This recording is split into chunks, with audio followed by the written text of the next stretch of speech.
I can still engage with it as a work of fantasy. For me, it's like I would have been having more fun reading it before. You know There's what I mean? a thrill, and you can have fun with it because it's not actually happening.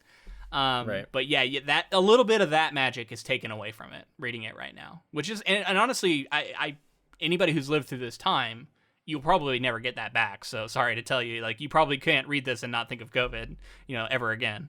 Exactly, but there also might be something added, some weight gained by like That's the true. fact that like this is a true event at this point. Like there's some Somewhat, parallels yeah. and so like there's some stuff that's baked into it now. If you're a COVID survivor, you're thinking like, holy shit, Stephen King was talking about this stuff in the 70s.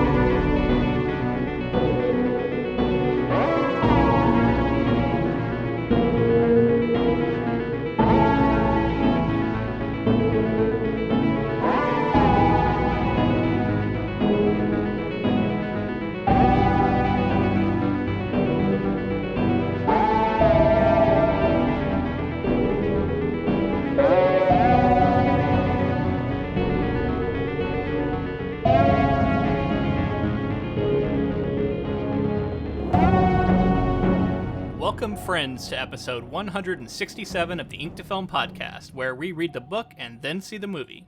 I'm Luke.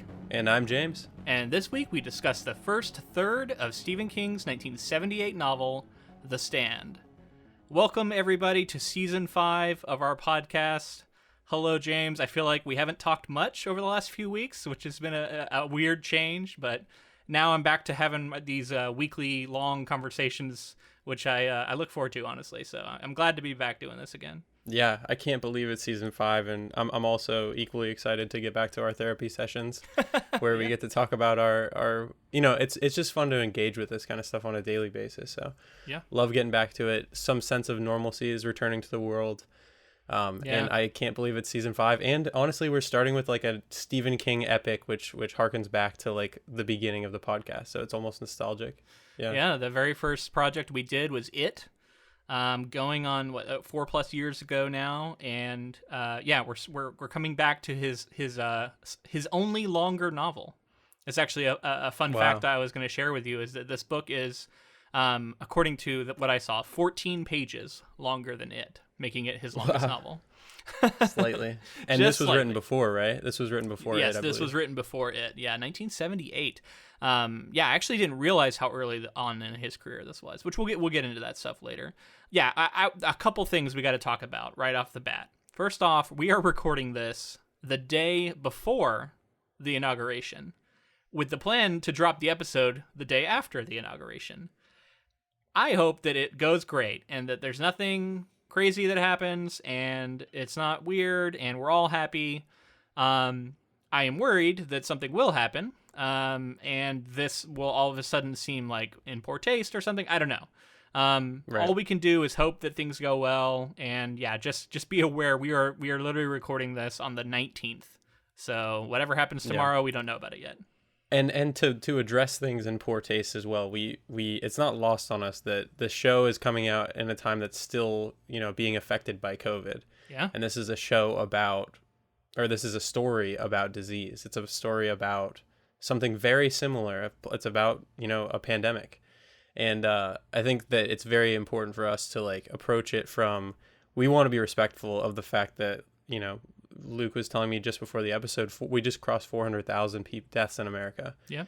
And so we don't want to in any way, poke fun at anything that's actually happened in real life. We are approaching this fictional story, and of course it's going to seem, morbid at times and really close to home, but we're going to do our best to kind of navigate that. And so far reading the book, it's been, sort of a fun exercise for me. And if that's not necessarily for you, right now, maybe check back later. But yeah, I'm sure there are some that couldn't read this right now, and I think it's totally valid. I just want to echo what you said. Like my heart goes out to everybody who's been affected by this. And I know that there's like more contagious variants out there, and like stuff's still scary. We're in the middle of it. Vaccines are starting to happen, but there's not nearly enough of them, and the rollout was incredibly slow. And we're hoping things are going to change now with the new administration coming in. But it's a tough time. But we covered like I Am Legend last year during COVID. And there is also something to be said for like looking at fiction that surrounds pandemics and kind of being able to compare it to what's going on. As long as I think as long as we're trying to remain respectful, which I definitely want to do, definitely want to treat this topic with the gravity that it deserves, while also maintaining that like this is a fictional, situation that has been out since the 70s. This is a landmark piece of post-apocalyptic fiction, pandemic fiction, which is like in kind of its own genre. The Stand is like at the top of so many lists. And we also want this to be sort of a reprieve from all that stuff going on. Like we want this to be something to sort of escape what's going on currently, while also, realizing that it's almost impossible. But with that, like we want to have fun with it. It's the beginning of the season. It's one of his most well-known, beloved books, and like Stephen King has been a fixture on this podcast now. We've covered Pet Sematary and The Shining and It, and now this, right? Am I forgetting one? And The Outsider. Oh, that's right. Yeah, I mean, so we've had a ton of Stephen King on the podcast. He's a favorite, and if we're tackling one of his biggest, most well-known books, we got to be excited about it, right? And I am. I wanted to before we get into everything, because I'm going to talk about some history behind the book, and then we're going to move into like full-on spoilers for the part that we've read. Now, I don't know if I said it before, but like we've only read the first third of this novel, basically going up to the end of what's called book 1 in the book itself, that it's divided into books. And in many ways, this big tome feels kind of like a trilogy. It just happens to all be in one book, in my opinion. So we're covering book 1 here, which is, up to a certain point, and we will have full spoilers up to that point once we get started. But before all of that, just in case there's anyone checking out this episode here at the top, and they're curious, like, should I read The Stand? What does somebody think of it who has maybe only read a few Stephen King novels, which I think is both of us here. I have read this one before, though, so I'm really leaning on you. I'm really curious to know what you are thinking of this book so far, James. I've always wanted to read this book. I mentioned, I can't remember if it was on a bonus episode or something, but this is a massive book that was always on my dad's bookshelf. And I would always look at it and to be honest with you, I, for the longest time, didn't know that it was like a disease, like plague, pandemic novel. I had no idea, especially because like the cover that he had was like this weird like battle going on. Oh, it's the two guys like doing battle. Yeah. So I was like, what the fuck is this book about? But before the pandemic, before any of this stuff was very close to home, I still would have loved this. But there's a weird fascination with like having gone through a pandemic, through this, like the world has dealt with this for the last year. What did they get right? Yeah. What did Stephen King get right? It's pretty easy to fact check them on some of this stuff, right? Like we're pretty well versed in like pandemic, what has gone on, and like what was the response of our actual government versus like the fictionalized version of our government. It was all just theory. Like he didn't know how it was going to go, and obviously it's a very different disease that he's dealing with here. But I think it is striking that there's no real attempt to contain it. In the book, it happens way too fast. It seems to go down in the course of a few weeks, and like everybody's dead. Which like that's not really a spoiler. That's kind of the premise of the book. So that's the setup. It's also clearly has like a higher kill rate and extremely high. It's like 99.4 or something. Like right. Very, it's very like high. the ultimate version of like the worst apocalyptic event of a disease could possibly be. Yeah. So it's different than like what's actually been happening in the world, obviously. Yeah. So it is interesting. Like we won't get into all those nitty gritties, but definitely I was thinking about all the like, how this lines up to what we know about like the actual pandemic we're living in right now, which is highly contagious. It's just like the death rate isn't nearly as absolute as it is here in The Stand, which like knock on wood, we're lucky. Right. I mean, in this story, the you can't even like if there's a cut in your like hazmat suit, it's still getting you, that kind of thing. Like it's that sort of contagion. Yeah. But to talk about it from like a Stephen King fan, because I feel like at this point we were like bona fide Stephen King fans. I was already a sort of Stephen King fan. I had read some of his stuff, and then like this podcast has just sort of like been an excuse for us to read a lot of his stuff. And I've said before that he has a sort of pattern that he likes to do, but it's so effective, and the way that he writes is so unique to himself that I think it's always compelling. And in this case, what do you mean by the pattern? I'm curious. So there's always an element of like good versus evil in his like supernatural oeuvre, like worlds that he creates. And it's like characters dealing with the darker elements of themselves being our heroes. I would say like there's no set like story that's going to play out in that way, but the themes are always there, I would say. And so I can like going into this novel, there are details that pop up that I'm like, remember the turtle from It? Or I'll be like, remember, you know what I mean? Like remembering things. You're catching on to larger things going on in his macroverse stuff. Yeah. You kind of know going into his stories, or at least I do at this point, that like there's more, if there's a dream sequence or a delusional, like some sort of like, somebody's like being ravaged by this virus and they're like delirious, that like some of those things are probably not just metaphorical, they're like almost like supposed to be happening and stuff. So, and I love that stuff about his stories. Yeah, and I remember the first time I read this, I didn't know that it had that supernatural element to it. And even knowing that it does, it is always kind of surprising when you start getting a little of it, because you get so much of just like a story about people dying from this disease, and it seems very rooted in science. And then all of a sudden you have, some magic happen, which we'll get into once we get into the full spoilers, I guess. But I just wanted, so I wanted to kind of echo what you're saying. I agree. I think you're talking about like inner conflict within each character. He's a master, in my opinion, especially within the horror genre, but really within all genres, of creating character. I think he's amazing at it. And he creates flawed characters that are at war with themselves. And it's always really interesting to follow a character like that as they enter into a conflict where maybe they are going up against some greater evil, right?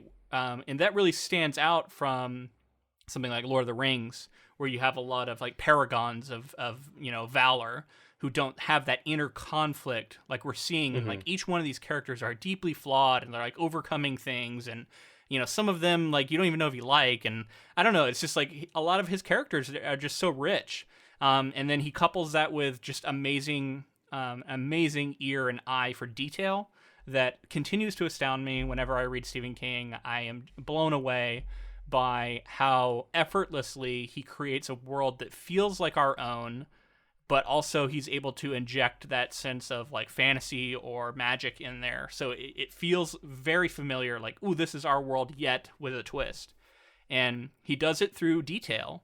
And he's just got such a great, it's like highly specific details about this, what he's, the setting he's in, the characters, what they're wearing, what they're doing, what they're interacting with. And I don't know, that just all creates this tapestry that immediately draws me in. And I am a fan of it. Now, I'm not to say like he has detractors, and I know people are not all fans of his, and I can see it. And there's also like there are reasons we'll get into within the course of this story of like things that I don't necessarily agree with, choices that I don't necessarily agree with, but I respect them. And I respect what he was able to accomplish, and I also recognize it was written in a completely different time than today. So all these caveats aside, like I don't know, I'm enjoying it. It's my second time through, and it's like revisiting an old friend for me, because it's a lot of stuff that I'd forgotten, because I really struggle to hold on a lot of details from books I read 10 years ago. But yeah, coming back to it has just been a lot of fun for me. So I would recommend it for most everyone who knows that they like Stephen King. Or even if you're just curious about Stephen King, with the caveat of, again, it is a plague book about people dying en masse. So you got to be ready for that and know that's what you're getting into before you sit down with it. Stephen King is the first thing I want to talk about, because, he's seen as like this beacon of horror.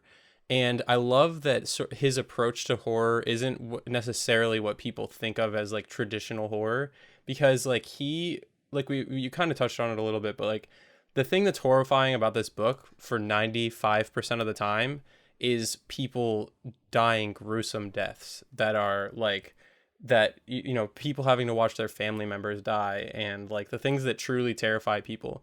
And then he also blends it with this like supernatural elements and things. But sometimes I think when people in their mind think of horror, they'll think creatures, monsters, things that go bump in the night, and things that are going to chase you in the woods. And there's a little bit of that in King's story, but most of the horror comes from like his suspense. And like I'm thinking of specifically a scene that we'll probably talk about that takes place in a dark tunnel. Yeah, the Lincoln Tunnel. That's like all suspense, and like it's like maybe there's something supernatural, but a lot of it is just like purely him terrifying you Yeah. in this scenario. You don't need the supernatural to terrify people, and King can do it. And a lot of it's just like with the imagination of the character. And he gets very close into these POVs, even while maintaining a certain omniscience, which is a very like a hallmark of the way he writes.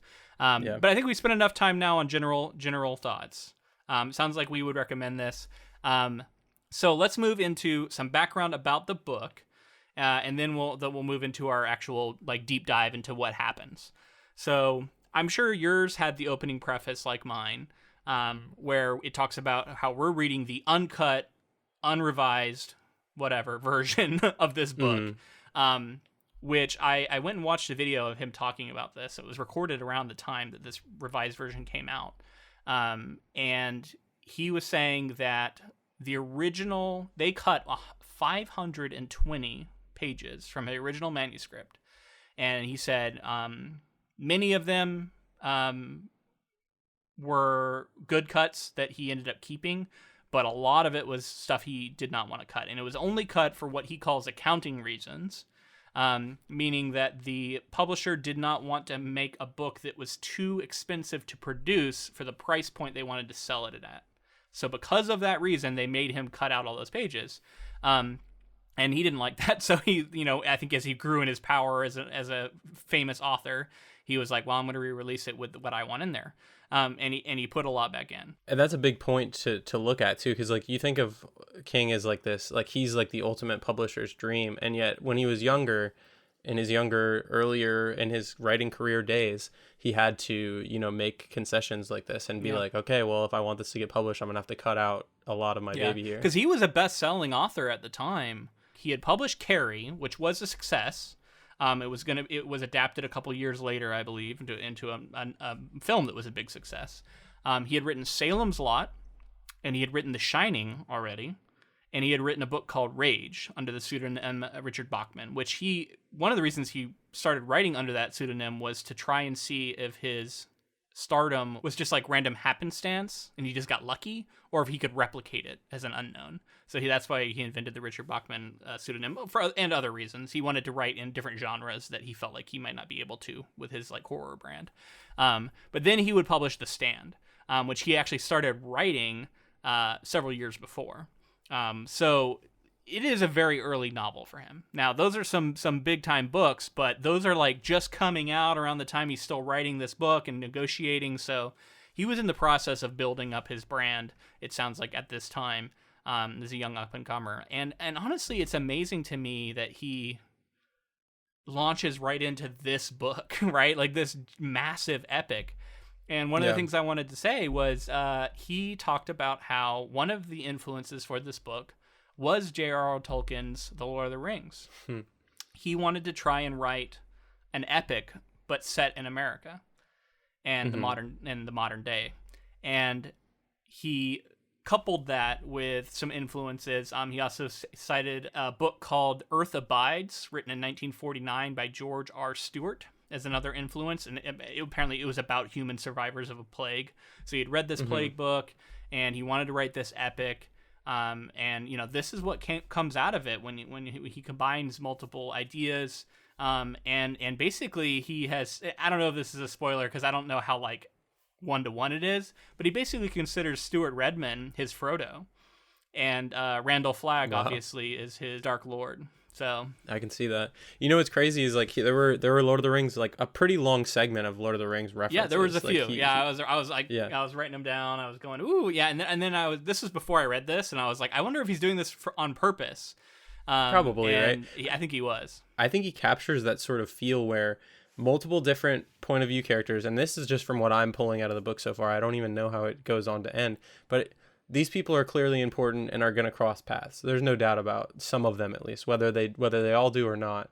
And that idea is kind of seen with like the trio in Lord of the Rings of Legolas, Gimli, and Aragorn, and then they're sort of like intersecting with Frodo and Sam now and again. Yeah. And I'm just like that. I mean, I think he captures that sort of vibe, and it does feel very large in scale. The story is massive. Yeah. There's a lot of characters, and those chapters that are like specifically about, they're like short stories that are about the goings on of the world besides our main characters. Like we see like newsrooms and like these government workers who are like covering things up and that kind of thing. Yeah, I love that stuff, man. And I did want to, as we were sort of heaping praise on him earlier, that was another thing I wanted to heap some more on, is that the pace of this book feels really compelling, especially in this early section here. And I love the way it hops around between revisiting clearly who are our core main characters, and then giving us these really interesting little side stories that fill in the story of the world, right? And of America, dying and, in its death throes. And I think it also is indicative of a time in which, government skepticism was incredibly high about cover-ups. Like, you can tell there was a certain sort of political atmosphere at the time he was writing this, and distrust. And I'm not to say that, this wouldn't happen, but you're seeing a very competent government quickly and with deadly force covering things up. Whereas, I don't know, I feel like modern day you might see more incompetence, because that maybe is more the, political climate we have been living in. So I think it is indicative of the time, but I'm no expert to say for sure, but that is just my suspicion.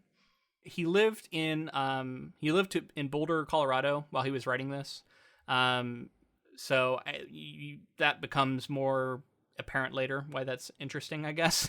Yeah, while we're talking about it, Boulder, Colorado is kind of a large thing that people have talked about. There's like Vegas has been talked about, Atlanta has been talked about, Maine has been talked about, of course, Texas, New York, Texas, yeah. So like it's really all over the country. We're getting points of view from. Yeah, for sure.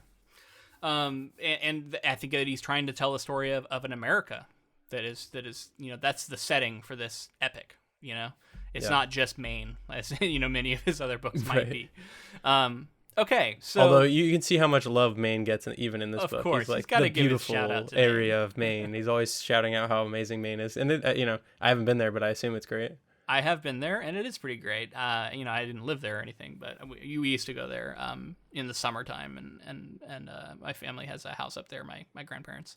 So I am pretty familiar with Maine, and it does feel like you're in a Stephen King novel sometimes when you're there. I will shout, it has that feel to it. He really captures it, to where the two have blended together in my mind now. That's cool. Okay, so I thought we would move into talking about each character and what's gone on with them. For this project, by the way, which I don't think we've quite said yet, our plan is to cover the book. Book 1 this episode, Book 2 next episode, which is the middle chunk of the book, and then we're going to watch the first 5 episodes of the CBS series.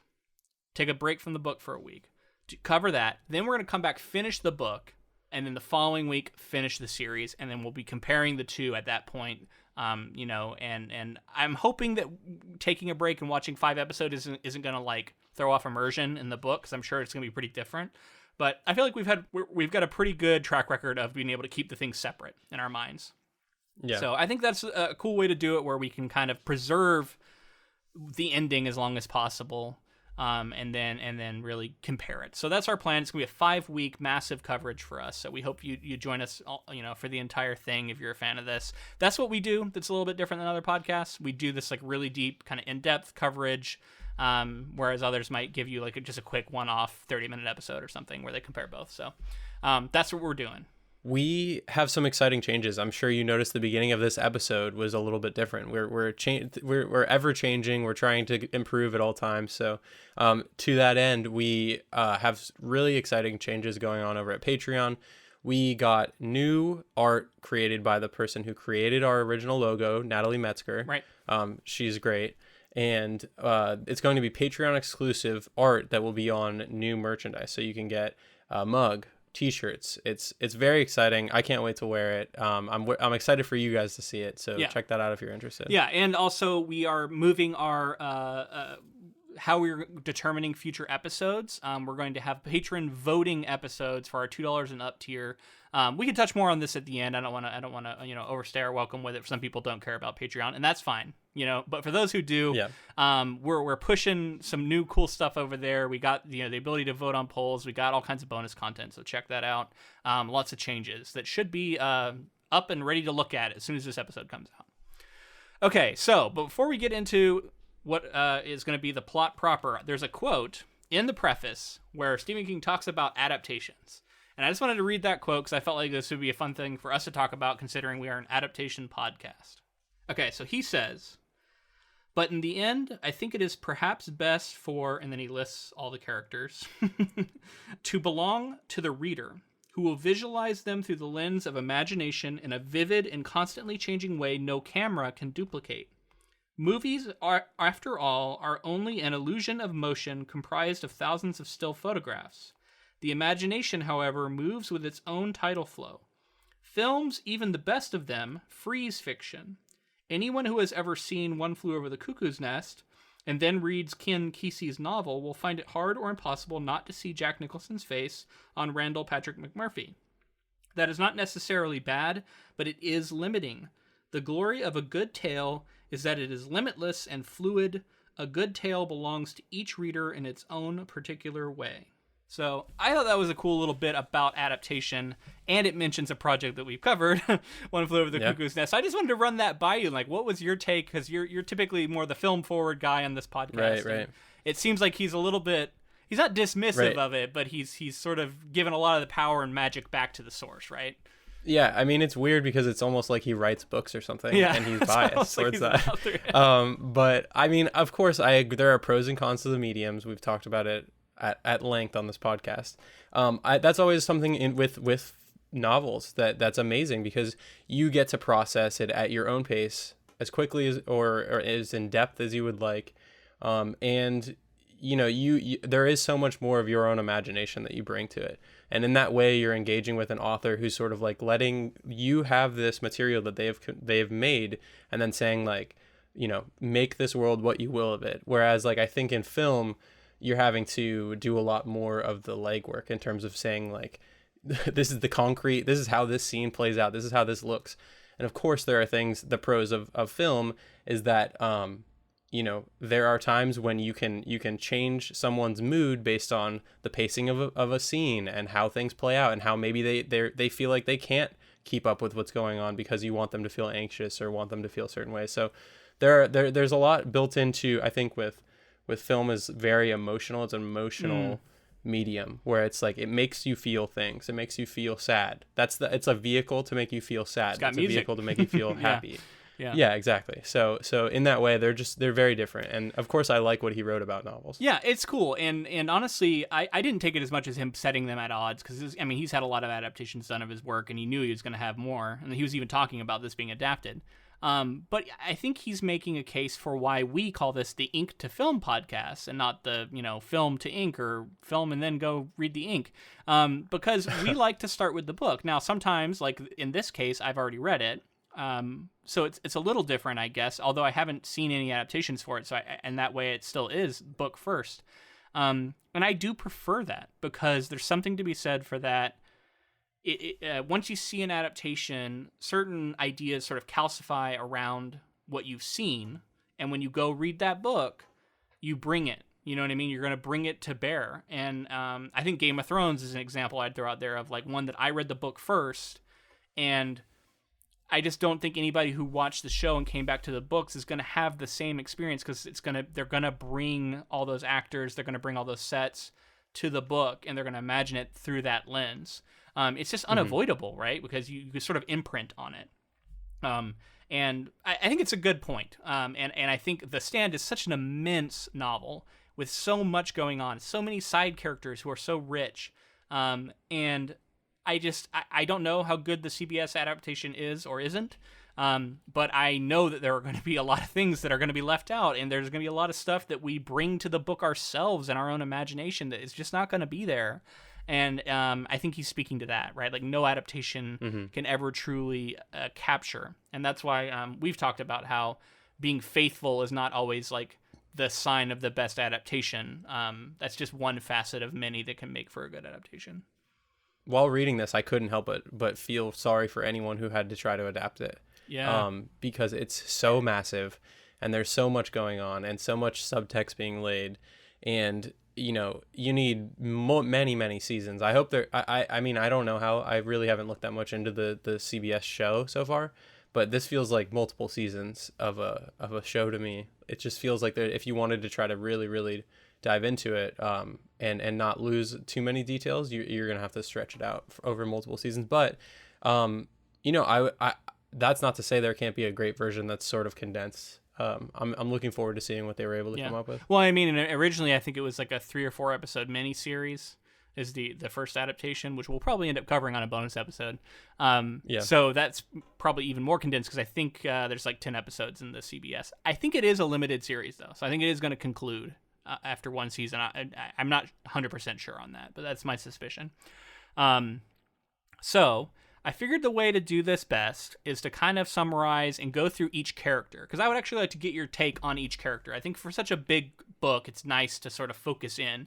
And for now, at least, like a lot of these stories are very separate. So it's kind of interesting, I think, to zero in on each of them. So if you're ready, let's start with Stuart Redman. So Stuart Redman is a quiet, intelligent widower from Arnett, Texas. Redman is at his friend's gas station on the night Campion arrives. Redman is the first man to be discovered with an immunity to the superflu and is taken by government authorities first to the Atlanta Centers for Disease Control and Prevention, then to the fictitious Stovington, Vermont, Plague Center. Redman escapes from Stovington facility after a government employee attempts to execute him. The implication is that the character, quote, knows too much. And he kills the would-be assassin in self-defense.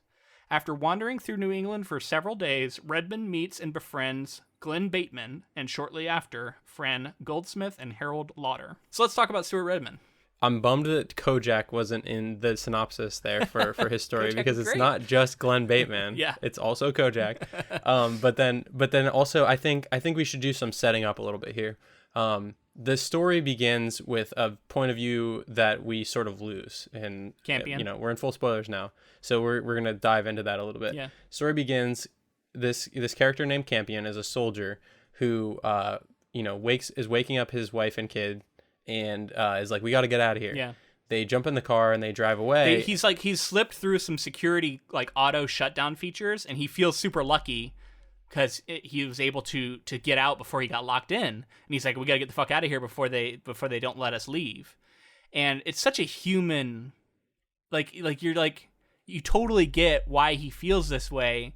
Yet I feel like there's a great tension of the fact that well, this is this is the guy that ends up killing everybody. Patient zero. Yeah, he's the contagion. Although, the person who technically it was the government that ended up killing everybody. But you know what I mean? Like if he hadn't escaped, it wouldn't have gotten free.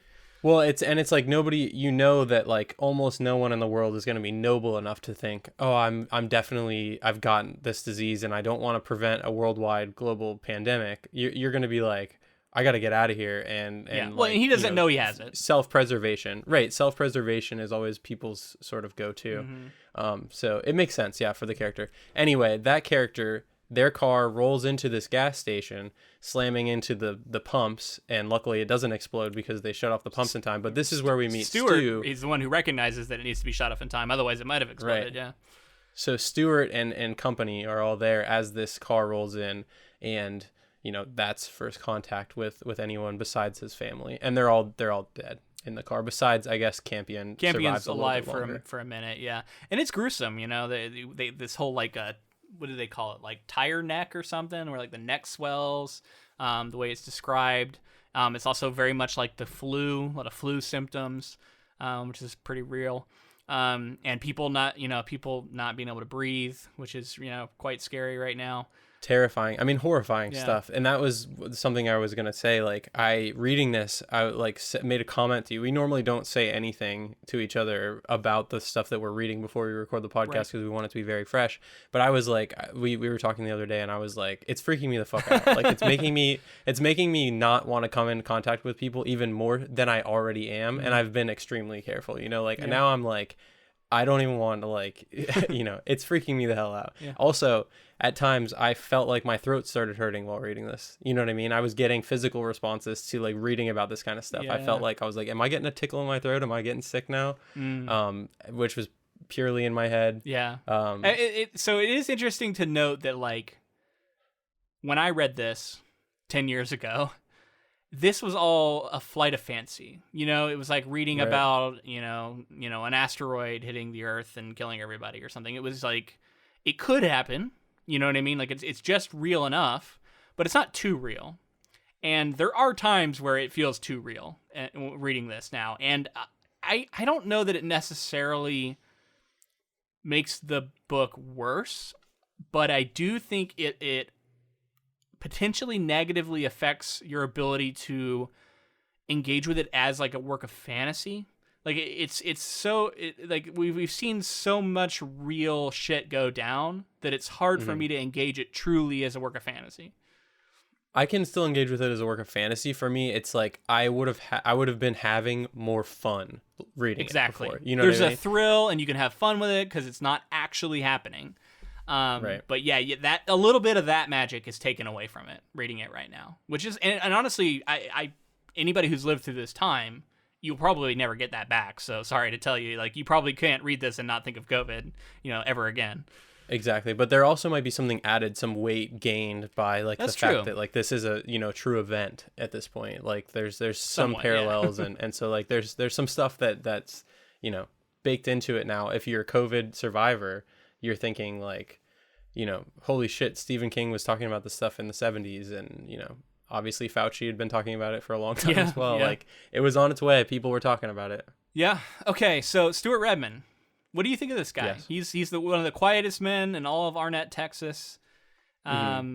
How does he strike you? He seems, and not in a cynical way. He seems like a standard protagonist, like strong, silent, capable main-ish character. I would say. He Kind of an fairly, everyman, pretty much. Yeah. Yeah. But he's clever, he's like he's got that like he's likable, he's from for sure. he's kind of from the country, so people underestimate him, but clearly he's like smarter than a lot of people assume he is. So there's always something kind of compelling about a character like that, and I like that here. Like yeah, he is very likable.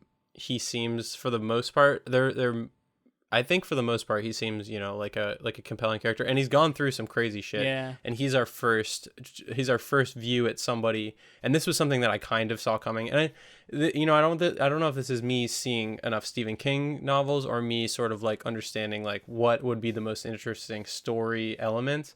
But like of course there were going to be people who are immune, and I started to think like, okay, so clearly he was the first. I started to get hints of him being immune, and then they basically out and out came and said like you're immune, like something's going on here. And then of course like we can imply that like a lot of these other characters that we're reading about are also immune, and I think it's basically for most of them are at this point that we're still talking about. I mean, you don't necessarily know it right away, but yeah, a lot of our main characters that we meet end up being the ones who are immune. And that makes sense, because they're going to be around longer. Yeah, exactly. It's not going to be people just like legitimately quarantined in a house somewhere. Although like, you do sometimes get chapters like that, and you don't necessarily know this isn't going to be a main character, and then they die at the end of it, and you're like, well, I guess he wasn't. Exactly. That has been something fun in like a morbid way, but fun for story reasons. Like as I'm reading, I'm like, oh, new character, new point of view character. And there's like I said, there's so many characters. We keep getting introduced to people, and some of them are likable, some of them are unlikable. Yeah. We'll talk about it, but when we get to Nick Andros, I was like, okay, we got a couple of new characters here that are like in a group already. That's not the case. you know? Yeah, well, because that's the other thing. You meet these people, and you're like, who else around them? Like, I'm betting this person is immune. Are any of the others they're with immune? Typically, and it ends up being no for the vast majority of the case. Like most of our characters, everyone that they know dies. I think across the board. I mean, pretty much, which is like, what's the worst thing you can put any character through is like losing everybody they care about. And so all these characters have gone through like the full ringer, like they've gone through everything. And something I can't help but think about reading this story also is like some of The Walking Dead, like reading the comic and watching a lot of the show. No, I mean, and I can't. Oh, that's another fact I gotta share. But the reach of this novel is immense. So many people react to it, and I don't think you can have a Walking Dead, you know what I mean, without The Stand. And, I can't speak for the creators, but like it is so influential in so many things that came later. And then one of the things I read that I thought was a lot of fun, there's a passage that says, "Then," Devons asked, looking mildly surprised and exasperated at Lloyd's continuing stupidity, "why then you go on to death row at the state prison and just enjoy all that good food until it's time to ride the lightning. It won't be long." So, Yeah. a young Kirk Hammett, while after Kill 'Em All had been released, but before their second studio album was to be released, read The Stand, saw this line, and decided to name their Metallica's second studio album after it. Was so compelled by it. I had the thought, I was like, Ride the Lightning, I was like, I wonder what came first. And I was like, I thought it might have been interesting. I mean, I don't know if there's any validity to this. I don't know if it was probably wasn't the first time it was used. Actually, it definitely wasn't the first time it was used. No, but I'm sure it wasn't. No, I'm sorry. I'm talking about something different, not Ride the Lightning. Okay. It definitely wasn't the first time it was used, but I was getting Walking Dead vibes, CDC, Atlanta, like some stuff like that was brought up, and of course, like, just the disease in general. And then they refer to something a few times. They say The Walking Dead, and I was like, I wonder if Kirkman was like read this and was like influenced to call his comics. Yeah, but what about Romero's? When did Romero's stuff come out? Probably before this, right? Before this, yeah. Which I don't know that it was necessarily like it's all caught up. It's all part of that same post-apocalyptic genre, right? And he's definitely toying with the idea of the zombie narrative, especially and we'll get to the Larry Underwood part in the tunnel. But yeah, I mean, Romero, that's what I mean. Like, I know it wasn't the first time The Walking Dead had been said, but maybe with the idea of like a disease like pandemic, something like that. Yeah. And it's a massive book that tons of people read, so you never know where the influences go. Like I just said, Metallica's second studio album is named off of a phrase that he got from here. Now, I don't know that Stephen King came up with the phrase Ride the Lightning, or if he had heard that somewhere and put it in his book, because Stephen King is really good at doing that, like hearing little like turns of phrase that are very, very real and like true to a time and a region of the country. And he'll take them and he'll put them in his books. And I think that might be what this is, like something that people really say. I've always reacted. That's such a cool, and I know like it's kind of morbid because it is talking about like people being killed in the electric chair. But like Ride the Lightning is an awesome name for an album. Yeah, I mean, Kirk heard that was like, our metal album has got to be named that. Which I don't know. I think that's fun. Anyway, but yeah, I mean, let's get back to the characters before we go down any more side roads here. Next up, we have Frannie Goldsmith, who is really our only main female character, we should say. This book is not his most progressive in that sense. Like, it's a lot of white dudes. I don't even think we have like a main character as a person of color here, which I think later on he did better jobs with this. And we'll get into there's some other problematic stuff that goes in here, but like in a lot of ways, this book just it feels very of a time, I guess, to kind of hand wave it, which I don't know if I should, but you know what I mean? Like we've seen Stephen King do better and attempt to do better in this area later on. Also some sexism. He's not terrible about it, but objectifying women. He definitely has objectifying writing in here. Which was kind of the flavor of the time, so maybe he was kind of like not, you're coming off the 60s. You're coming off the 60s, like free love, a lot of sex positive stuff to an extent. And then there's also what comes of that is like objectification where people, and there's like, there's rape is talked about a decent amount in this story, which is also, kind of taboo, which, does he, I guess the question could be asked, like, does he do it well? Who I'm not the person to say, so it's going to come down to every reader, I think, and where that strikes you. Obviously, he's got a legion of women who love his books, and you know what I mean. Do they love him in spite of this stuff? Do they not care about it? Or do they think he actually does a good job? And in some ways, I think Frannie's a good character.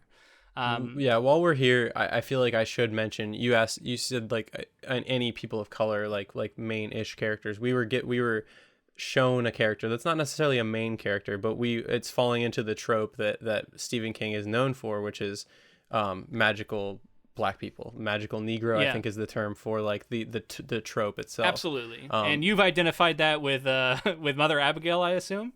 Yes, like right away. Yes, she is one of the most iconic versions of this trope, and he has caught a lot of flack for it, rightfully so, over the years. And we're going to be getting into a lot of that with Mother Abigail. I mean, it's an unfortunate thing, and I'm sure we'll revisit it more because we haven't gotten a lot of her. It's just been like a couple of hints of some dreams, right? And then like I think Nick meets her at one point, right? Yeah, in a dream. But we'll get to that. First, let's focus in on Frannie.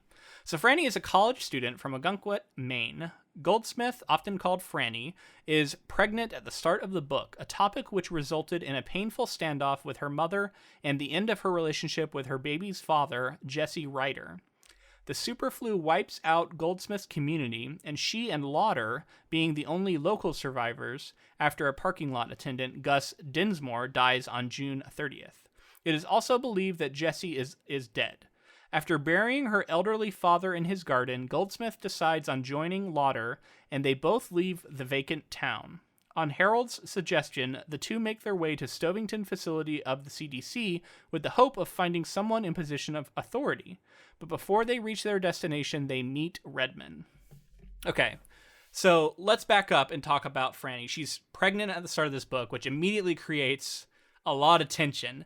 And one of the things I loved about her story, and really all of these characters, is they are immediately interesting and dealing with their own life struggles that I felt like engaged with. I was really engaged with her, like deciding what to do with this child. Like she could recognize when she gets pregnant, I don't actually love this Jesse guy. And, you know, then her like having to tell her parents is like a harrowing scene. And the whole thing with the mother and the parlor and how she like won't let her in the parlor. And like, there's all this baggage around it. And it's like this place that's like, it's like this shrine, and it's like holy ground, and she's coming there to like, you know, disclose this thing that she immediately gets attacked over. And I was just like, man, this is such a well-written section, and it's all set on this backdrop of a world that we know is very soon not going to exist anymore. Yet the drama of it is so real in that moment. I love the way that plays, especially as someone who's read the whole book now. I'm like, it's like none of this matters in the big grander scheme, but in many ways it deeply matters. Well, it matters in terms of like setting up these characters and their motivations and like the things that drive them. Absolutely matters. But yeah, I see what you mean. Like these characters, like their feelings and the way that they think don't matter. But, you know, I like that it's there to give motivation to the characters without it being like, yeah, everyone has a dad and my dad's dead. Something like that. Yeah, no, it's their lives aren't perfect. Right? Like they have all this drama before everything goes down. Yeah, I just mean that like in terms of like everyone has a dad, that's the shorthand way to say like this is what this character's struggling with, but like we're getting like he was a great father in spite of her like tough to deal with mother, and the way that he stood up to her and defended Frannie and like tried to, you know, say the things that you would want a father to say, and then dealing with losing her even though she kind of hated her, and then dealing with losing the father too. It's just like great drama, like you said. Well, and I think a hallmark of King's fiction is abusive parents. I know that that's something that he dealt with in different ways that he's talked about at times. And I mean, I think in almost every book we've talked about, right, there's been some level of that going on somewhere, right? Like it's just a very constant thing. And then also characters struggling with not wanting to take after their abusive parents and become abusive themselves. And I thought this was like a little bit different with it being the mother, because it's often the father here, but clearly, you know, an abusive relationship. And yeah, I don't know, just it's really engaging. It's very heavy, you know, and clearly, you know, triggering for many people, but King, like, he goes there with his fiction, and I think that's one of the things people like about it, is they want an author who's going to like cut to the bone and get real with stuff, and not shy away from things other authors might. I liked the agency given to Frannie with in terms of like her relationship with this guy, right? Like she's talking like about Harold? She's Harold, or not Harold, Jesse. Oh, Jesse at the very beginning. She like is coming to the situation. She's so in love, but she's also thinking like, oh, there's a thought in the back of my mind that maybe I don't love him. And then she sees him and she's like, I do love him. They're hanging out on the beach together. And then she tells him that she tells him that she's pregnant. And then, you know, bad reaction. It all clicks and she's like, I don't love him. Yeah.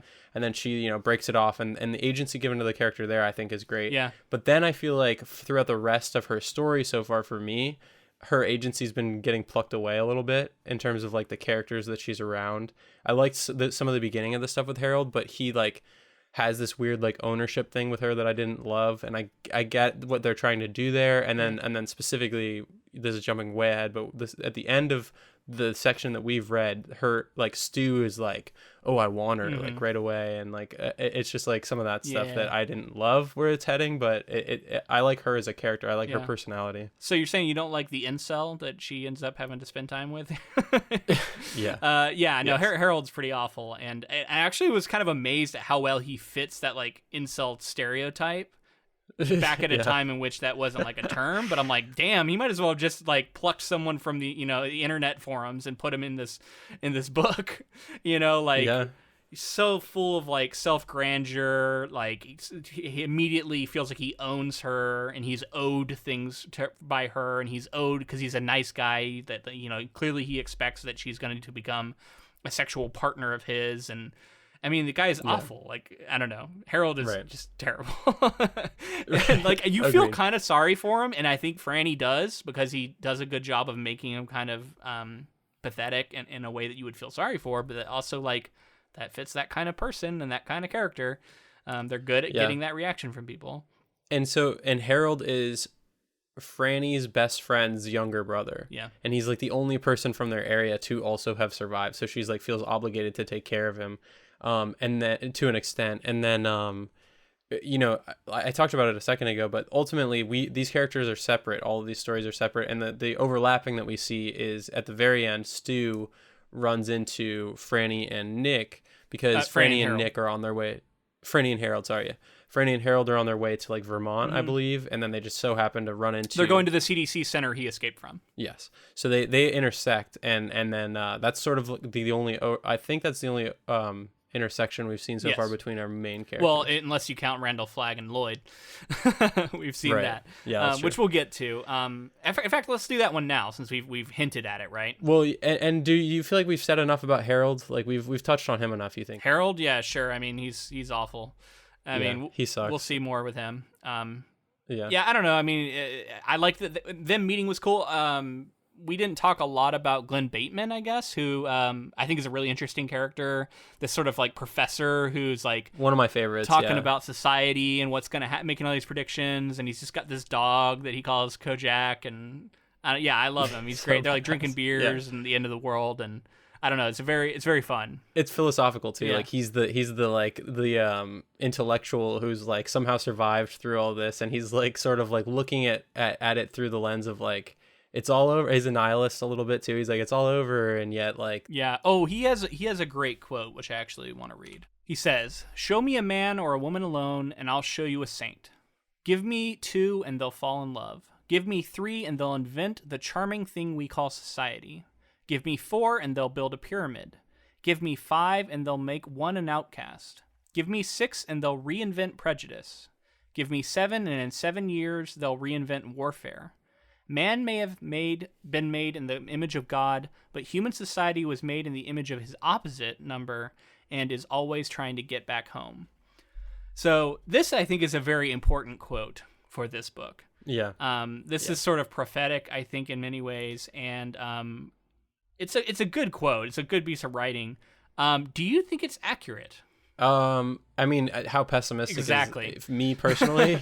Me personally, no, not really, but like if I'm feeling pessimistic, maybe. Yeah, it is. It kind of asks you, how pessimistic are you about people? Because it is essentially proposing that humans individually can be good. He even says a saint here. But when you start putting us together, it brings out like the worst in us. And the larger the group, the worse it gets, is essentially what he's saying here. There's an argument to be made for that being true. I think there's definitely that is like a force that pushes on us, and then I think there's other forces pushing the other way, and that's something you have to combat. I think. But I think it's a fascinating quote, and that comes from Glenn Bateman, so I wanted to shout it out. Yeah. I mean, just to talk about it a little bit here, you know, that quote brings up this idea of good and evil, like I've talked about, sort of shows up larger good and evil too, not just like people being good and evil internally and struggling with that, but also like forces of good and evil.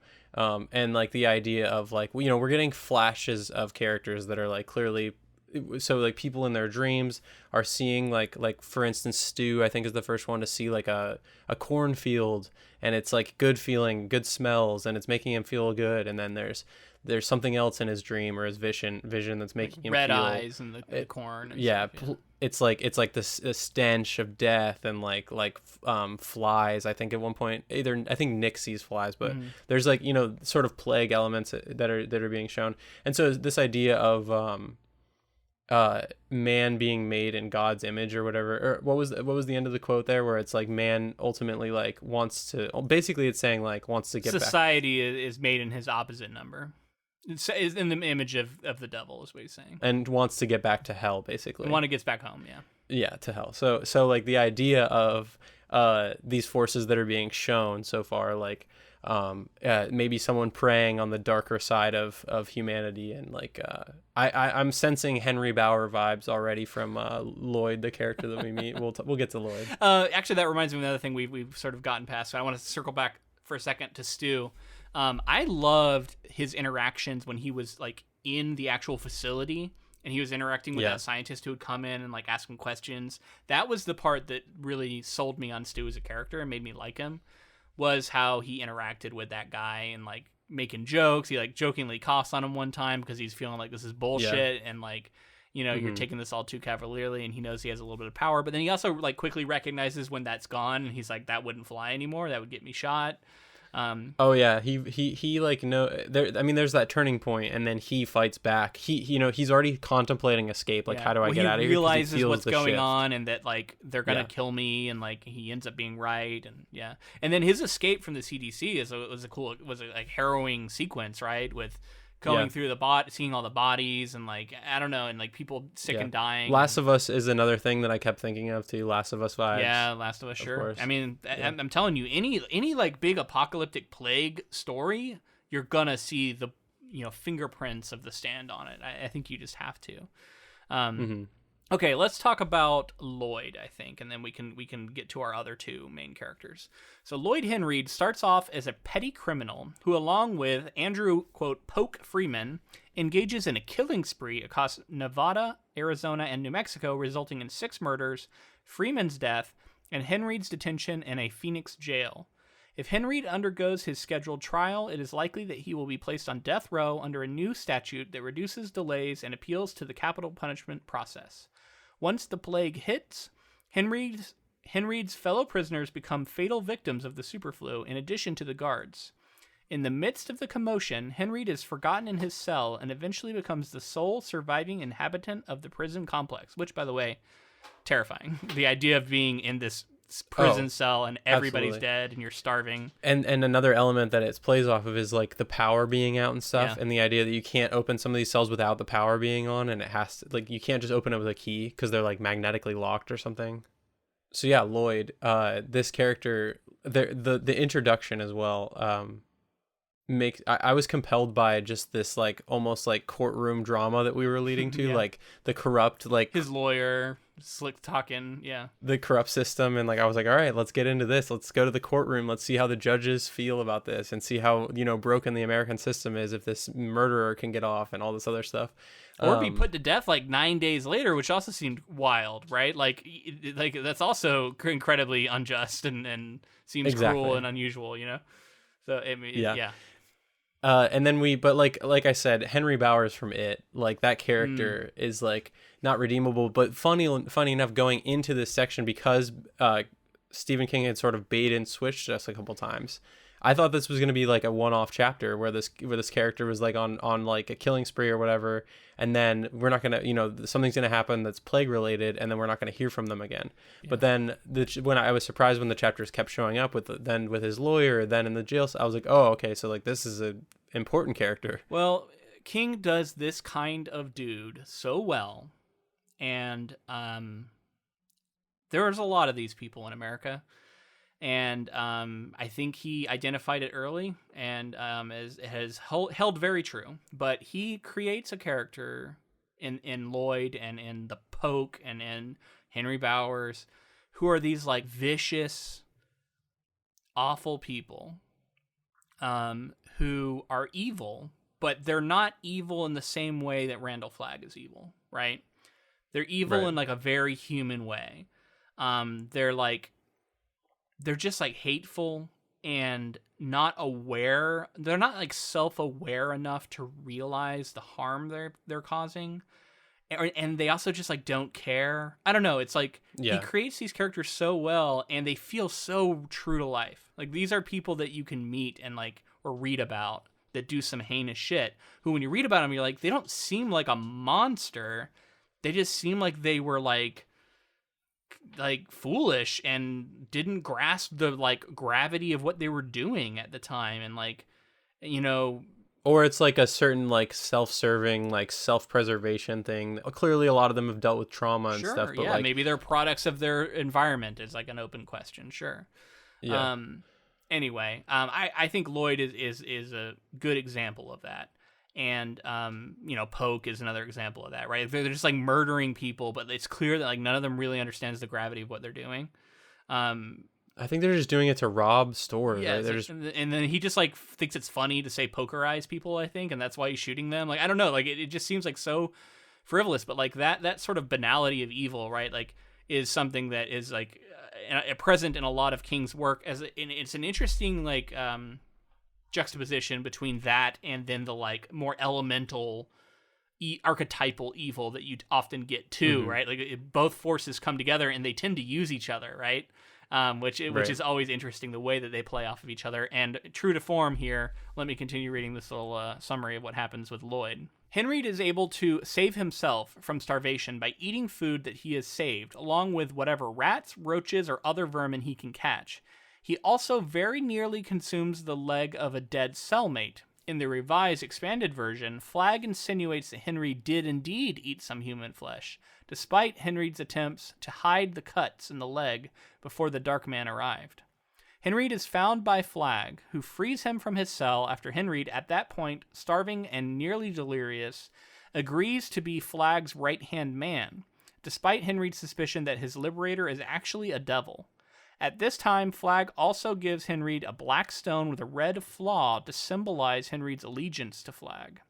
Okay, so a couple of things here. First off, I don't know why it says Henried instead of Lloyd. I always just think of him as Lloyd. Lloyd. I know it's his last name. But anyway, this also gives us our opportunity to talk about Randall Flagg. I thought it was interesting that he gave him something that clearly has ability. So he's like giving an ability to this awful, crazy person.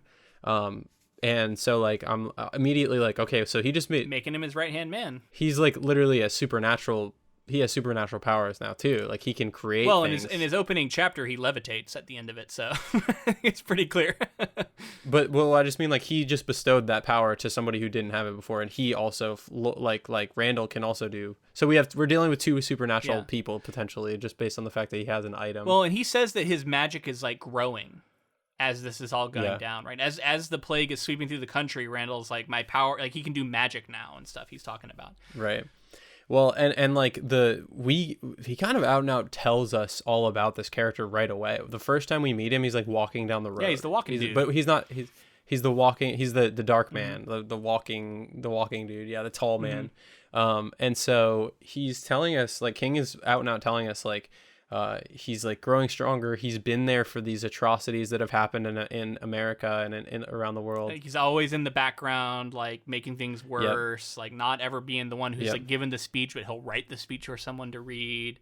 You know, he's had a lot of riots that turned violent. Reminiscent of a Pennywise type character that's like preying on the evils of elemental, that town. Archetypal, like demonic stuff. Yeah.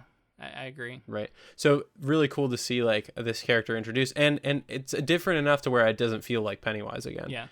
It's different in the way that, and it's also like clearly Plague is associated with him. He felt like one of the horsemen of the apocalypse. Like he felt like Plague.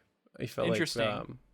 That idea to me, and like with all the biblical things that have been talked about up to this point already, like it felt like something's being said. What did you think of Lloyd and him meeting up? Like did you expect that? What did you think of when he showed up at the jail? Did you think he was going to let him free? I didn't predict that Flagg was going to be the one to show up. I thought maybe like a guard came back or something like that, and it wasn't until like it started to become a little more ominous. He started to become like scared without even like Lloyd was getting scared without even realizing it. I was like, oh shit, it's Randall when he heard Flagg. someone walking in. Yeah, it's the Dark yeah, Man. Yeah. Rather than it being like a guard or somebody who'd come back. And then I'm like, oh shit, so he's gonna let him out. He's gonna use him. He's gonna use him in certain ways. Like I kind of picked up on that pretty quickly, but yeah, I mean, it's still he's a scary guy. They keep talking about him like the devil. Like he's basically just the devil. In terms of all this biblical stuff they're talking about. But then also we can, if you know the macroverse of Stephen King a little bit, I think you can zoom out and think like this is one of these crazy entities potentially. But yeah, wild stuff. Like, I mean, and Randall Flagg is interesting because he's like sort of just a dude. Like you said, like he's like not this creature. He's wearing denim jacket. He's got like buttons on his jacket and stuff, right? Yeah, he's got like long hair and like he's not a creature. He's just a guy. So that's definitely a difference there as well. Right. But he's got a presence to him, and he's basically shown up for all of our characters, whether like in person or not. They've at least come in contact with like his in a dream, or like I said, Nick, a character, probably my favorite character that we'll meet in a second. Like saw like people keep seeing like black things in the side of their view, and they turn and look, and nothing's there, but then ominous feelings are around and stuff. So. He's pretty, powerful, I would say. Yeah. Okay. Well, you mentioned his name, so let's get right into Nick Andros. So Nick Andros is a 22-year-old deaf-mute drifter, originally from Caslin, Nebraska. Andros is beaten and robbed outside of fictional Shoyo, Arkansas, by some local thugs, shortly after the start of the epidemic. Mildly injured in the assault and initially jailed, Andros is befriended by the local sheriff and his wife. Andros expresses intent to press charges against his attackers, and the sheriff jails 3 of the 4 that can be found before falling ill with the superflu. Andros becomes the newest deputy due to the absence of any other healthy people, and watches 2 of the 4 thugs who are responsible for assaulting him die of the plague in the local jail. The sheriff dies as well. Andros later frees the 3rd prisoner and tends to the sheriff's wife before she also dies. In the original version of the novel, Andros falls from a bicycle and hits his head in the abandoned Shoyo, but scratches his leg in the fall, becoming infected, and it leaves him sick for days. In the revised expanded edition, which is the one we read, a sickened and fugitive Ray Booth, the 4th attacker of Andros, attacks him a second time in the emptied Shoyo. In the course of the attack, Booth nearly blinds one of Andros' eyes, and in a panic, Andros accidentally fires the gun holstered on his belt, and the bullet scrapes his leg, causing the limb to become infected. Andros eventually recovers from his leg infection and begins his journey to Nebraska, which is, I think, the last we saw of him. So yeah, you mentioned earlier you like this character. Tell me more about that. Yeah, the most compelling character to read, in my opinion, because you have a character that's gone through a lot in their life, right? Like you have a character who we get the backstory, and like the way that the information is doled out to us, I find to be interesting as well. And the way that King set up this scene, he's being attacked basically right away. Yep. And we're picking up on the fact that he has these impairments, like he's mute and he's deaf. And we're picking up on that as the fight is happening, as he's like being attacked. Based on like the way that he's interacting with the fight and stuff. It's very interesting. And like, I think having a character like this, for one, I mean, like there hasn't been a lot of stories about characters like this. And I think it's compelling to hear the ways that someone can adapt with these situations that has been basically dealt to them. Yeah. Their disabilities, like the clever ways that the character interacts with people, the lip reading used in order for us to know that and the way that like if Nick turns away from someone, he can kind of just have everything fade out. Like someone will be saying something to him and then it'll fade off the page because Nick has looked away and like basically he can't hear the person anymore. And that kind of stuff I find to be really interesting. We do get a little bit of like Stephen King magic because he's in that sort of like semi-omniscient point of view where he can occasionally fill in the blanks. He'll say like, "Oh, Nick didn't hear this part," but he'll like give it to you. So it's an interesting where he plays with point of view a little bit sometimes to get away with some stuff. I would love to know how people with similar disabilities feel about the portrayal of this character. So, I mean, I think there is a lot of discourse about that. I haven't read a ton of it. I do know that it is a topic that has been written about a lot. I know that there is some drama about the casting of Nick in the show, that they did not cast a person who is a deaf mute. And instead they cast someone who can hear and speak and is instead playing that they are. And I know that was a big controversy because we're in a time of own voices, which I think is, a great thing. And I think people want representation to fit the character, and that's in like an important way in that way.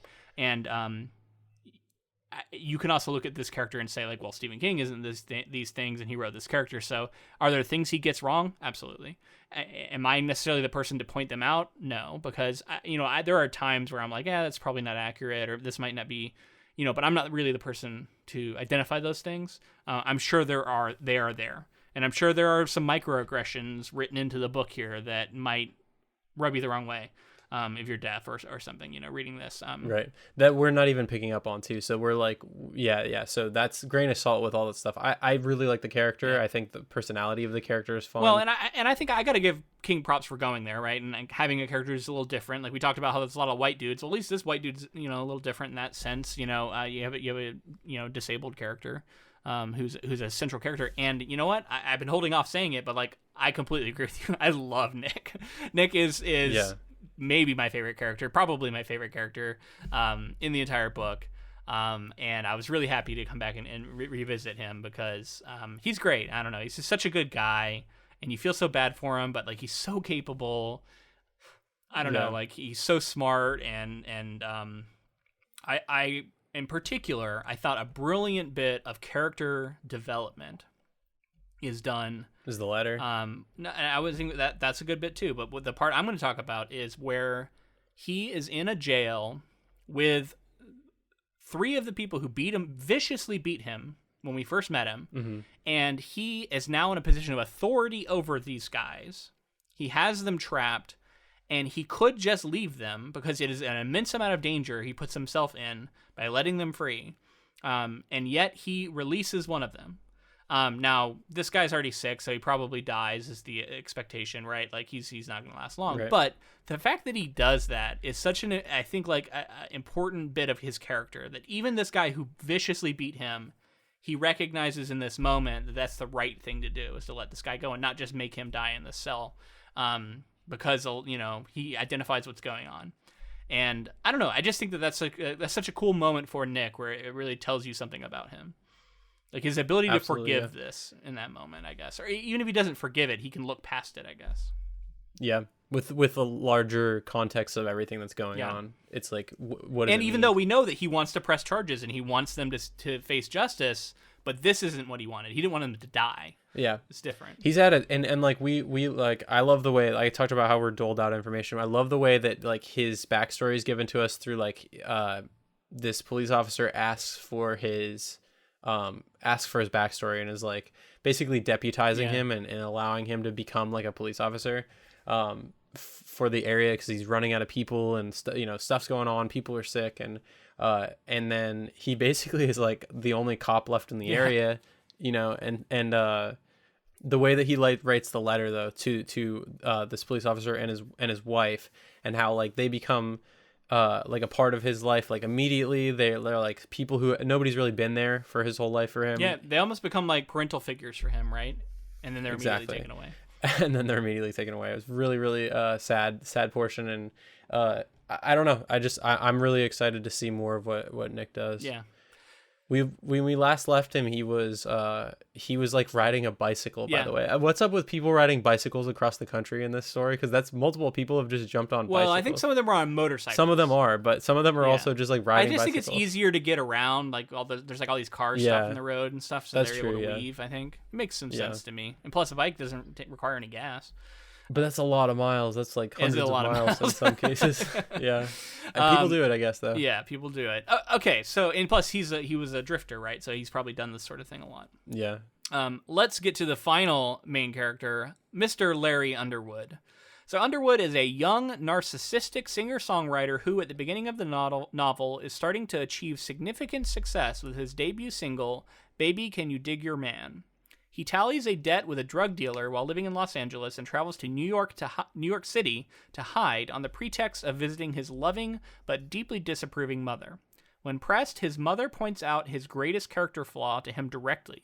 You're a taker. You come home to me because you knew that I have to give. As the plague and anarchy destroyed New York, Underwood attempts to care for his dying mother, but he is unable to prevent her death from the superflu. Not long after, Underwood finds that he is one of the few living people remaining in New York City. He meets a troubled, middle-aged woman named Rita Blakemore, and the two decide to leave New York together. They experience a frightening trek through the Lincoln Tunnel while leaving the island, an incident that Underwood is often haunted by for the remainder of the narrative. Blakemore eventually dies from a drug overdose that Underwood described as, quote, 70% accident and 30% suicide. I don't know if he said that yet. He feels guilty over his relief that he does not have to deal with Rita anymore, a confirmation of his mother's assessment of him. And this is basically where we leave him. He encounters some people approaching him on motorcycle, I think is the last thing we got, or it seems like. So what is your take on Larry Underwood? You talked about characters that are not likable. Yeah. And Larry's not very likable. You know, we get to learn like some of his backstory with stuff that's gone on with his baggage he has with his mother. But he was, and like he's a struggling artist when we first meet him. But it's like at the he's kind of like he's had that success though. It's at that we get this like maybe a short section about him being a struggling artist, and then he's like success, and it's like the sort of sellout success that people would say. He's got one big song, and like he's blowing all his money. He's the king of the world, you know, blowing it on drugs and partying and all this other stuff. And then, but like more than anything, it's the things that I don't like about him are the tendencies, like the way he like talks to people, the way he treats people, the way he thinks about people. We see it a lot. He's very selfish, very self-centered. But I do have a theory that this is the type of character that King would like to take and make you, like he would like to redeem this character and make this character like have a sacrifice or have like some big moment to redeem him in a way that like you didn't see coming. It's just well, a and guess that I have. And that's smart writing, right? To have a redemption arc for somebody, and I don't know, you may be accurate. I'm not gonna give anything away, but Larry is very tough to read. I think he's even more dislikable now, like 10 years later reading this from when I first read him. As I remember, I didn't like him then either, but like, man, he's really tough nowadays to read. Like, he's racist, he's sexist, deeply sexist, incredibly selfish, just kind of reprehensible in many, many ways. And yeah, the way he thinks about people, it tends to be cruel. He tends to be incredibly judgmental, and not even realize it. Like he makes excuses for it to himself. In a way that is very real. Like you can see the way he's thinking and like understand it, and like why he doesn't break out of those thought patterns. It feels incredibly well drawn to me. And my theory reading this and knowing what I know about Stephen King now is that I think this is the self-insert character of the book. This is the most like Stephen King of any of the characters. Now, I think it is a version of himself that he didn't like. I think because we know he dealt a lot with drug abuse early on. He had immense success right out of the gate, maybe like a one-hit wonder, and he was worried about that. I think he was worried about his viability as a quote unquote real artist, much like Larry is. Is he a real musician? I mean, I sense a lot of anxiety about King's success here, and I think that's represented in Larry Underwood. And it's interesting that he's one of the most despicable characters because I think he's kind of closest to King in many ways. I think it's specifically stuff about himself that he didn't like. I think he put into Larry. Yeah. I mean, we talked about it in The Shining. Like clearly, there's an insert character that's a writer in The Shining, or attempting to be a writer, and that's a reprehensible character that deals with like child abuse at some points, Sure. and that some of that other kind of stuff that might have been, I think we kind of touched on potentially were things that King was struggling with, like how he treated He was his scared kids of himself and the things that he might do. right. Yeah, and I think it's notable that Larry is an artist, right? Like Right. I think musician and writer, filmmaker, that a lot of these artistic professions are going to have a lot of overlap there, and also the way that people deal with them in society. The idea of stardom, which is something that he was probably starting to deal with back then, even. On a different level, obviously, a writer's always going to be very different than like a musician. But I think he is particularly suited to writing a character like this because of that, experience he has with success. And yeah, that's my theory about him. What do you think of Rita, who he kind of ends up traveling with? Rita's not super likable, but like you feel bad in ways, and especially for the way that he treats her and thinks about her and stuff as well. And you can tell like, that clearly she's picking up on it, right? Like she knows what's happening. Absolutely, yeah. And she's like older than he is, and she's looking for protection at this point. And clearly, like she's had it rough with men in her life up to that point, like her father, her ex-husband, or husband, I think she mentions. Yeah. Like clearly, she she's been struggling with her relationship with men through her whole life, and then like finds this character, latches onto him at the end of the world here, and then like the stuff that she's dealing with and the way, I mean, he's just awful to her. He's just an awful person. And then she and then he wants she to have kind of sex. just like, He has sex with her, and then as soon as he's starting to get tired of it, now all of a sudden he starts seeing all these flaws, and he starts like pointing them out to her and like driving a wedge. Yeah, he is like aware in a way that he's terrible, though. And I think that's important. That's like an important bit for Larry. well, that's the difference between him and like Lloyd, right? He's exactly, not the evil that's like murderer. Yeah, that's Lloyd a good is. point. That is the difference between him and someone like Lloyd. And he didn't kill anybody yet like that. Right. But yeah, I mean that is important. And then you get the Lincoln Tunnel sequence, which is one of the things that like I remembered 10 years after reading the book. That was still a section I remembered as just a iconic sequence. And I was happy to hear you shout it out earlier.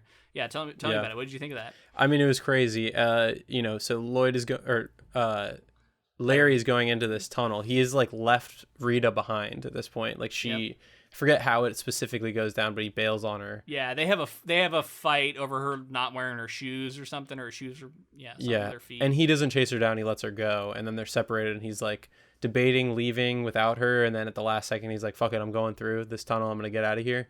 Then he goes in, and he's got like his Bic lighter in his pocket, so he's got a little source of light, and he's got a gun, and he's like traveling through. And as he goes through, he's like seeing dead soldiers on the ground, and he keeps having visions of like, it's pitch black in there basically, and he keeps having visions of like soldiers grabbing his ankles while he's trying to walk by, and all this other stuff. And then it gets to the point where there's like stacks of bodies that he has to like crawl over, which have been people that were trying to escape, I assume, that were executed by the soldiers. I assume he keeps like stumbling on these like little scenes that are just horrifying, right? And then he's also imagining like one soldier out there in the darkness with infrared goggles watching him, and like the paranoia and the fear he starts getting overwhelmed with, and he's in there for a mile, and he's like surrounded by dead bodies, and he's like trying to convince himself that he shouldn't be afraid of it, but like the way that his mind plays tricks on him. And then, he almost shoots Rita when she essentially has been following him. He climbs over like stacks of bodies, just bodies stacked on top of each other, like he said, like 8 high or something. Yeah. He's crawling over them and having to crawl over dead bodies. That's horrific on its own. And then he has to crawl back over because he hears a noise from behind. But before he starts crawling back, he just like starts opening fire with his gun because he's become so terrified. And in this moment, we do get little flashes of like he sees something black and da-da-da. So of course, there's like that added element of like maybe Randall Flagg is fucking with him a little bit here in the darkness. And then he like just starts opening fire, shoots all of his bullets, and he finds out that this noise that he was hearing that he was shooting at was Rita, and he almost killed her. He almost shot her, and then. It's just a terrifying sequence. More than anything, it's the suspense. So like we didn't do it justice in terms of like the actual like feeling that you would have gotten, but it's an intense it's good sequence stuff for sure. And then they leave, and they travel together for a time. They're camping along the way, and he's thinking of Lord of the Rings and the journey, and all this stuff. And then well, Rita's the one who brings it up. Rita mentioned like this is right. like a Lord of the Rings adventure. Tolkien, yeah. Right. And then she's having trouble. You can tell that she's really struggling. And then she ends up overdosing on, I think, sleeping pills. It seems to be maybe something else. She was taking other pills, which had been sort of like foreshadowed, right? When we knew that she had these pills that she takes. But how did that strike you? Was it a surprise? Oh, definitely a surprise. Yeah. I thought she was going to be a liability for him, for a long time. I thought that he would, because she like had the bloody feet and she had all this stuff, and he left her, but then he went back for her, and then like there was like this relationship that was building, but it was also toxic. And then, for her to just like kill herself was definitely surprising. I was very accidentally, we should say. Yeah. Right. Yeah. I mean, we think it seems like it. Well, he says 70-30, so. Yeah. Apparently. I mean, it's a tragic series of events, and I mean, he's like when it's happening, he's like at one of his most dislikable moments too, where he's just like singing the Star Spangled Banner, and he's got a boner, and he's like, I'm gonna go use this boner on her, and he's like going to wake her up to have sex with her when he finds her dead, and like all this. I don't know, that's like Larry to a T though. Like he's kind of awful. Well, then he's not, and then to mention the fact that like he's not big enough to bury her. Like he like won't deal with it. Like he's like I can't be bothered. Like he's like I'm not dealing with that. I'm not gonna go drag her out of the tent. And, like, bury her she's so gross right now. Yeah. Yeah, and we've seen someone like Frannie like carry her own father downstairs. Yeah. I know it's her father, but still, like she shows a lot more strength, I would argue, than Larry here. And that's all our main players, right? So, what are your thoughts now that we've kind of sort of talked about the totality of all of our main players on this first book? What are you and then beyond that, what are you looking forward to next? What do you think's going to happen next? Yeah, I mean, I kind of have said the things that I think are going to happen next I think a lot of these characters are going to run into each other. Now, everybody's traveling to locations at this point in the novel. Like all of our main characters are on the move. So I don't know if there's one destination they end up in or multiple, and they get in communication with each other. I don't know exactly how it's all going to go down. I clearly can see that like there's a force that is going to have to be reckoned with. There's going to be people have to band together to defeat these like otherworldly forces at some point. But I think that's like far away in the story. I think I don't know, kind of like this is starting to feel like a lot of the like post-apocalyptic portion of it. The apocalypse has happened, and it's like what are they going to do from here? I don't know if it's going to be like a week passes for the rest of the novel and they're just continuing to deal with like the plague spreading into other areas, but it seems like up to this point most people are dead. And I don't know if it's going to be like what Glenn was talking about, where like people are banding together and fighting, which again brings up sort of like Walking Dead vibes for me. Like small factions like trying to and they talk about like there's this whole sequence with Harold and Frannie where he's like, there's men that are going to try to rape you out there and stuff, and like and like setting up this idea that like everybody they run into is a threat, and that's very like you can't trust anyone. And they meet Stu, and like right away they think Stu's gonna rape her, or he thinks that, and like is maybe Harold projecting a little bit here, his own desires? Obviously, for sure. So I don't know, my theories are basically like the I think we're going to get like the post-apocalyptic version of this story now, and how they're going to try to pick up the pieces and fight this. I don't know. I have no idea how it's going to become Randall Flagg versus these main characters. Okay. What about the dreams? Yeah, I mean, the dreams are, I don't know, they seem more abstract. Like I don't think they're going to become like a concrete thing. But then again, in something like it, that's not the case. You're getting like there's like a physical place and physical things that have to happen to beat this entity and stuff. So maybe something like that. I assume, and you think of even like The Shining with this like morphing face creature thing that shows itself at the end as the hotel, as the boiler, creeped to the point that it was blowing up. Going to blow up, and everything comes down around. Something like that, I assume. They'll best this creature, but I don't know. I'm very excited for where it's going, because everyone's always talked about how this is like one of the best King novels, and so far it really has lived up to that. But I want to know like what edges everything else out. I'm ready to see that. Yeah, and we'll see if it holds up, if that's still the case for us. Right. Yeah, I'm excited to get into that too. Another thing that I do want to shout out Yeah. is the side stuff. A lot of the side stuff we didn't touch a ton Yeah. on, but like a lot of this, a lot of that was some of my favorite parts. What about Trash Can Man? What do you think? That? I have no fucking idea. What the fuck is going on with Trash Can Man? Like, is he like? I assume that Trash Can Man is in some way going to be manipulated also by Randall Flagg. Like, he's going to get a crew together because he's like a pyromaniac and stuff, yeah. and I like assume something like that's gonna happen. But that whole sequence, that whole chapter was wild. He's like blowing up like tankers and stuff, and broke this. Didn't he like break his arm and stuff? Like, yeah, he gets hurt, insane. and he's like reveling in it, right? Like he's almost having like a sexual ecstasy about like the destruction he's causing and everything. Yeah, he's a character, all right. Yeah, there's a lot of these little side one-offs and stuff, and then some of the them news maybe, one maybe particularly stood out to me. Oh yeah, the news station who like pushed back against the military was trying to like silence them, and the news station pushed back, and they like I like got that the message like out the there. free press like coming in and being like, we're gonna tell the truth, and then they've been shut down, and like I mean a lot of that stuff is super interesting. We can't really go over all of it, but yeah, it's good stuff. We did want to say, though, if you enjoyed this episode, please let us know in the form of a rating and review. It helps the podcast out immensely. And whatever podcast player you use, make sure to do that. And if you're on YouTube or whatever, subscribe, throw us a like, that kind of thing. Yeah, and make sure to follow us on social media. We're on Facebook, Twitter, and Instagram, all of those at Ink to Film. And join the Council of Inklings on Facebook. And we wanted to thank Ross Bugden for the use of our intro and outro music. Okay, now here we are at the end. I did want to go into Patreon stuff just a little bit more for those who are interested. We've added a bunch of tiers, and we have a mug, a t-shirt, and a hoodie available at different tiers for you sign up for the tier for 3 months, and then you'll get whatever item it is, and it has that new art on it. Which is really cool. I really, really like it. Yeah. It's like a more realistic looking octopus, and like I don't know, it's very cool.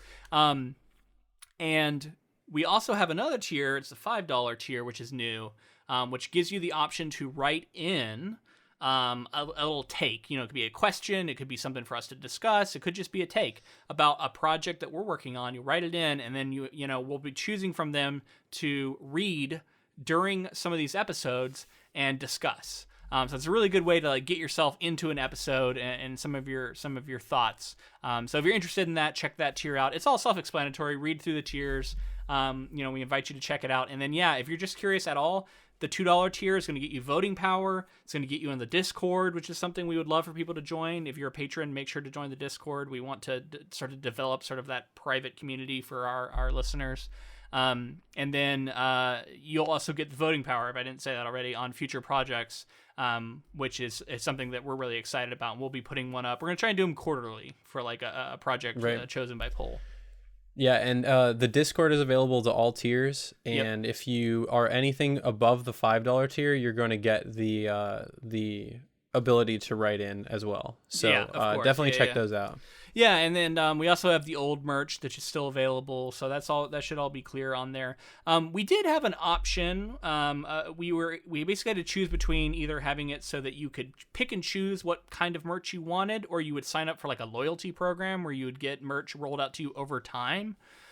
We thought that people would want the ability to just be like, I want the mug or I want the t-shirt, but because of that, you might have to like move tiers if you want to get both. You know what I mean? Like you have to sign up for like the mug tier for 3 months, get the mug, and then you might have to change to the t-shirt tier if you want to get that t-shirt.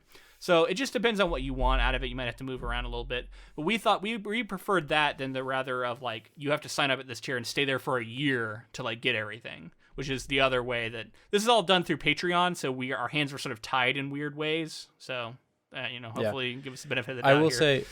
I will say too, like that Patreon tier, if we did it where you get all of the merch every 3 months, you would get a piece of merch. If we did that, the tier price would be really high. So we felt like a better option would be to allow people to kind of slot in where they feel like they would want to support, and also what items they'd like to go after if that's the case. And we also like are super, super thankful to everybody who wants to help support the podcast, because at any tier, really more than anything, you're helping support the podcast, and we want to try to give back as much as we can. Absolutely. And we're just, we're trying to provide more value for you there if it's something that you're curious about. But We also love people who don't even give us money. You know, we just listening to the podcast is, the first and foremost, the biggest thing. And if you do that and you're listening to us now, thank you for doing it. Thank you for joining us for season 5, the kickoff coverage with The Stand. We will be doing 5 episodes on this book and series. So hopefully you Stephen King fans are enjoying it.